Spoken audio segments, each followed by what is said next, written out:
ঈদ ছাড়াও দর্শকের আগ্রহে থাকা ছবিগুলো সারা বছরের বিভিন্ন সময়ে মুক্তির তাগাদা দিয়ে থাকেন হল মালিকরা। তাদের কথা, দুই ঈদে ছবি মুক্তির প্রতিযোগিতা না করে বছরের অন্যান্য সময়েও ভালো ছবি মুক্তি দেওয়া উচিত। আসছে সেপ্টেম্বরে নির্মাণের শুরু থেকে আলোচনা থাকা দুটি ছবি মুক্তি পেতে যাচ্ছে। ধারণা করা হচ্ছে মুক্তির সময়ে দুটি ছবি ঘিরে প্রেক্ষাগৃহে দর্শকের উন্মাদনা দেখা যেতে পারে। একটি সুপারস্টার শাকিব খান ও বলিউড নায়িকা সোনাল সোহানের অভিনীত বহুল প্রতীক্ষিত ছবি দরদ, এর সঙ্গে মুক্তি তালিকা যোগ দিয়েছে সিয়াম আহমেদ ও বুবলি অভিনীত প্রতীক্ষিত ছবি জঙ্গলি, যেখানে আরও আছেন চিত্রনায়িকা দিঘি।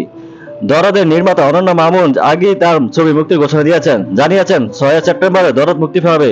সঙ্গে এও জানিয়েছেন এটি প্যান ইন্ডিয়ান ছবি হিসেবে একাধিক ভাষায় বিশ্বব্যাপী মুক্তি পাবে। একই মাসে যোগ হতে যাচ্ছে জঙ্গলি। ছবির পরিচালক এম এ রাহিম বলেন, সেপ্টেম্বর মাসে জঙ্গলি মুক্তি দিতে চান, সেভাবেই শেষ সময় কাজ আগাচ্ছেন। নির্মাতা মুক্তির চূড়ান্ত দিনক্ষণ না জানালো সূত্র বলেছে দরদের সঙ্গে মুক্তির পরিকল্পনা করেছেন তিনি।